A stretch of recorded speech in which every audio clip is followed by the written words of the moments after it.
Nous allons compléter la paracha du Shvi'i, de la 7e montée, de parachat Toldot, toujours dans le cadre du Beth Midrash Hillel, Beth Midrash fondé à la mémoire du Rav Hillel Pevzner.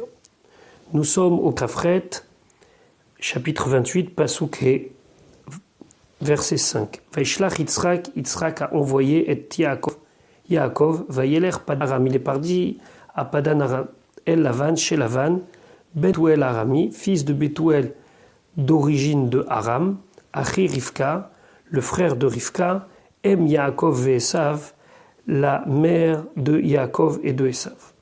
Rashi dit Esav, Enia, je ne sais pas, ma melamdenu. Qu'est-ce que ça nous apprend? On sait très bien que Rivka, c'est la mère de Yaakov et Esav. Beaucoup d'encre ont été versées pour expliquer ce Rashi, en commençant par certains commentateurs. Mais ici, il y a peut-être un enseignement très très simple que Eni Yodea, de ne pas savoir, c'est aussi un enseignement, et que l'on peut, même lorsqu'on est Rashi, avouer que face à ce texte-là, on a une question, et il dit « je ne sais pas ». C'est aussi preuve de grandeur et d'honnêteté intellectuelle. Vayar Esav et vu qui verrach Yitzhak et Yaakov, que Yitzhak avait béni Yaakov. Veshilach Oto, et ainsi il a vu envoyer à Padan Aram, la Kachatlo Misham, de prendre de là-bas Isha, une femme, Bevaracho Oto, lorsqu'il a Vaïtsav alav les morts, il lui a ordonné, Lo tikach Isha, ne prends pas une femme, mi benot Kenaan, des filles de Kenaan. Donc lorsqu'il a vu tout ça, Pasuk Zain, Vaishma Yaakov, Yaakov, il a entendu El Aviv ve Elimo, à son père et sa mère. Vayeler, Padena Aram, il est parti à Padan Aram. Rachid dit Vaishma Yaakov, Yaakov a écouté. Quel rapport maintenant par les Inyan Shelmal?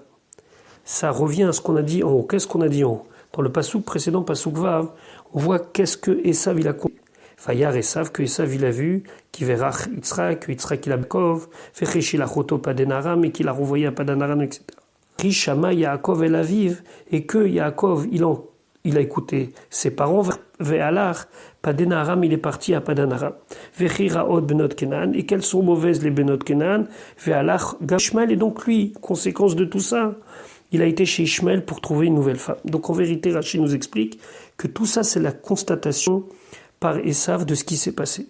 Pasukred, Vayar Esav, Esav il a vu Kiraot Benot Kenan, qu'elles sont mauvaises les filles de Kenan, Be'en Kaviv, aux yeux de Yitzhak, son père. Esav fait un constat. Yaakov part à Padan Aram pour se marier. C'est donc que lui, rétroactivement, son choix de mariage, puisqu'il était déjà marié à 2 femmes, n'a sûrement pas plu aux yeux de son père. Donc il décide d'aller dans la famille pour se marier. Pas dans sa famille maternelle, mais dans sa famille paternelle. Donc il va chez Ishmael. Pasuk Tet Vayelech Esav, Esav il est parti, El Ishmael, chez Ishmael, donc son oncle. Vaikach et Machalat, il a pris Machalat bat Ishmael, fille de Ishmael. Ben Avram, qui lui-même était le fils d'Avraham. Achot Nevayot, elle était sœur de Nevayot. Al Nashav, sur ses femmes, Lo Leisha, pour lui comme femme. Donc il s'est rajouté une femme sur déjà les femmes qu'il avait épousées précédemment. Les Chachamim disent aussi Risha al Rishrato. Il a encore rajouté du mal sur son mal. Ça veut dire il a aggravé son cas, si on veut. On verra plus tard pourquoi. Mais en tout cas, ici, ce qui saute aux yeux, c'est ce détail-là, Achot Nevayot, que cette femme, Machalat, elle était la sœur de Nevayot. Rashi pose une question simple, Mashma chez Neymar, puisque nous avons dit Bat Ishmael, qui était la fille de Ishmael, Eni Yodea chez Achot Nevayot, on ne sait pas quelle est Achot Nevayot, on sait très bien que l'aîné de Ishmael, il s'appelle Nevayot. Ici, la Torah veut nous apprendre un détail. Et là, l'Imeddanu, le Pasuk nous enseigne, Shemet Ishmael, que Ishmael est mort, Misheye Adda, lorsqu'elle a été promise l'Esav. Ça veut dire que la promesse de mariage a été faite du vivant de Ishmael.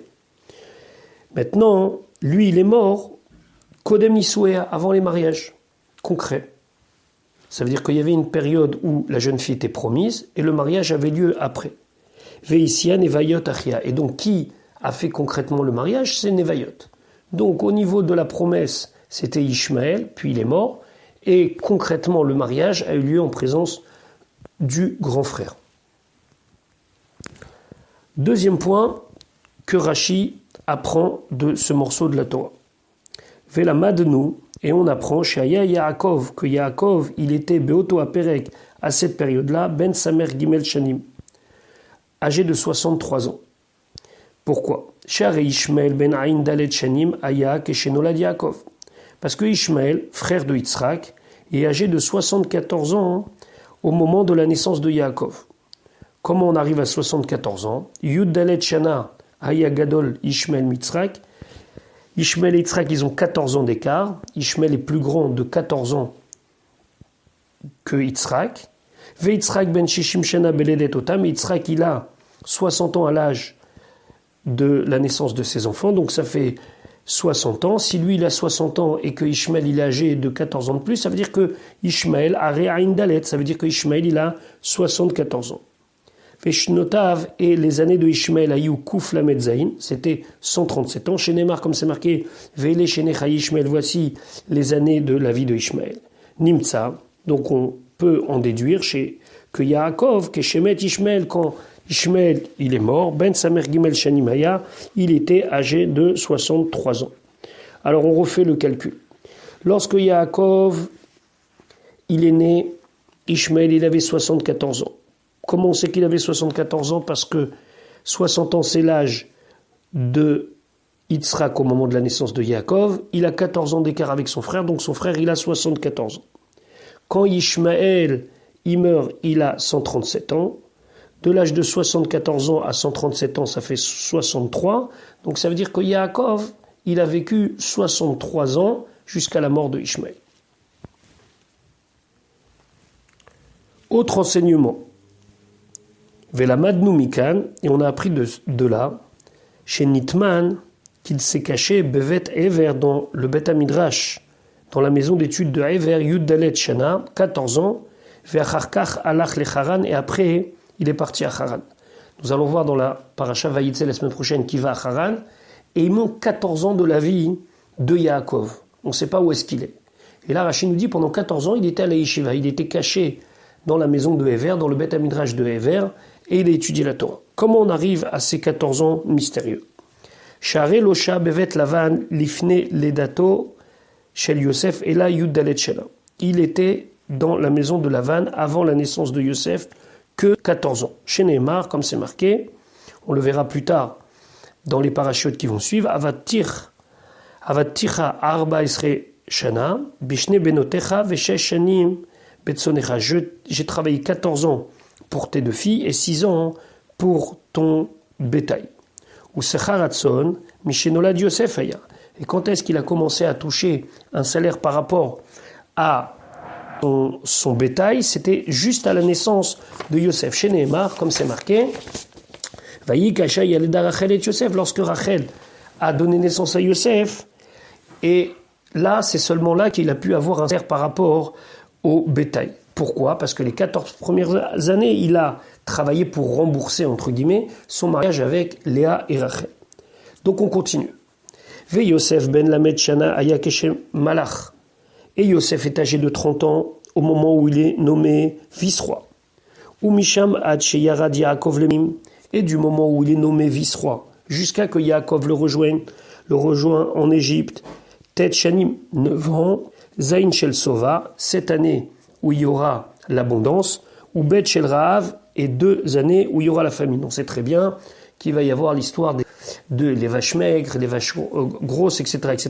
En tout cas, au bout de vent, Yaakov rejoint Yosef. Alors, sans aller trop vite, mais on sait que Yosef, il va être vendu par ses frères, etc. Donc, Yaakov, il arrive à un certain âge, son fils, il a déjà 39 ans. Et Yaakov a marlé les pharaons. Et Yaakov, il a dit au pharaon lorsqu'il sera présenté plus tard, Yeme Shene Megura Shmumet Shana. Les années où j'ai résidé, c'était 130 ans. Tseva Chashuv. Et donc, si tu vas maintenant faire un compte, tu vas t'apercevoir. Yud Dalet Shana Shelifne Ledat Yosef, 14 ans avant la naissance de Yosef, où il a travaillé pour le mariage de Rachel et de Léa. Ou Shloshim Shel Yosef, plus les 30 de la naissance de Yosef jusqu'à qu'il devienne vice-roi. Vetesha, et les 9 années, 7 années d'abondance et 2 années de famille, Mishemalach Ad Sheba Yaakov, jusqu'à que Yosef et Yaakov se rencontrent une nouvelle fois à Renun Gimel. Donc ça fait 53 ans. Ou que chez Piresh Meaviv, et quand il quitte son père, donc maintenant là, dans ce qu'on est en train d'étudier, Aya Ben Samer Gimel, on a dit qu'il a 63 arrêts, Kouf, Tetzain, donc ça fait 116 ans. Veu Omer, et lui il dit Shloshim Ume Hatshana, j'ai 130 ans. Mais nous on a, selon le calcul, trouvé que 116 ans. Arechaserim Yudalet Shanim, il manque 14 ans dans le compte. Alamatta, Shachar Shekibel Abrachot, après qu'il a reçu les brachot de son père, Nitman Bevet Ever, il s'est caché dans la maison de Ever, Yudalet Shanim. Aval, mais sur ses 14 ans, l'Oné Enash, il n'a pas été puni, Bisrout à Torah, par le mérite de la Torah. Sheharé, l'Operesh Yosef Meaviv Elachav Bet Shana, puisque Yosef a quitté son père que Dehaïnou, c'est Miyud Zayin à de la tête de l'âge de 17 ans à l'âge de 39 ans. Keneget Ravbet, par rapport aux 22 années, chez Piresh Yaakov Meaviv, que Yaakov il s'est séparé de son père, Velo Kibedo, et qui lui a pas fait du kavod.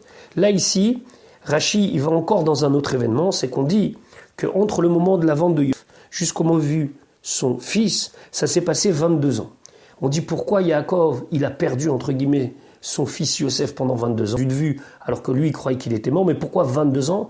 Parce que c'est les 22 ans où Yaakov n'a pas servi son père Yitzhak. Comme lui il a manqué dans Kibud Avim, dans l'honneur du père, alors il a été puni que son fils il a disparu pendant 22 ans. Mais cela, il n'a pas disparu pendant 22 ans, il a disparu pendant 36 ans. Alors pourquoi il a été puni que pendant 22 ans?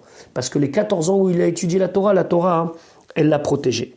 VM Esrim Shanim Bevet Lavan ou Shte Shanim Shesha Baderer. Comment, c'est quoi les 22 ans où il a vu son père? C'est 20 ans qu'il est resté chez Lavan, son oncle et son beau-père, et 2 ans où il était en chemin, aller et retour.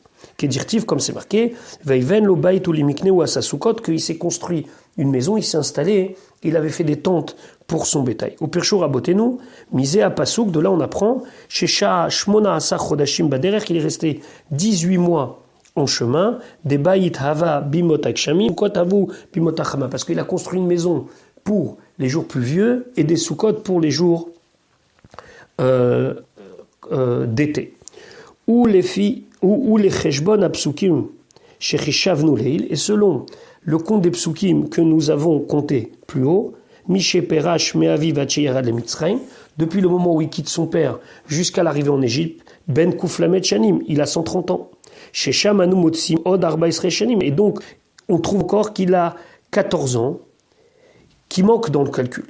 Et la Vadaï, donc c'est sûr, Nitman Bevet Ever, il s'est caché dans la Balichato le Bet Lavan quand il est parti chez Lavan. L'Ilmod Torah Mimenu, pour apprendre la Torah, ou Bishfil Srut à Torah, et par le biais de cette Torah, l'Onéna Shalem, il n'a pas été puni, et donc son fils va disparaître que 22 ans, et pas 36 ans. Velo Piresh Yosef Mimenu, la Chav Bet Shana, et Yosef ne va disparaître de lui que 22 ans, Mida Keneg. Donc, on ne va pas refaire tout le compte, mais on apprend plusieurs choses ici. L'âge de Yaakov, à cette époque-là où il prend les brachot, c'est 63 ans, et selon le calcul des années de sa vie par rapport à Yosef, etc., on a retrouvé 14 ans de sa vie où il était à la yeshiva. Rashi finit par nous dire Al Nashav, au Siv Risha Al Rishato. Il a rajouté mal au mal. Rotzelomar, c'est-à-dire Mirsha'a Mircherotavs, une mauvaise femme sur celle qui était déjà mauvaise chez Aluyokvar, Shelo Gerash et Arishonot, qu'il n'a pas renvoyé les premières. Si il pensait que vraiment ses parents sont contre ce mariage, il aurait dû se séparer des premières. Non, il ne s'est pas séparé des premières, il a au contraire rajouté d'autres femmes. Voilà, nous avons fini la parashat Toldot qui fait 106 psukim. Je vous souhaite Shabbat Shalom et Bezrat Hashem à la suite pour parashat Vayetze.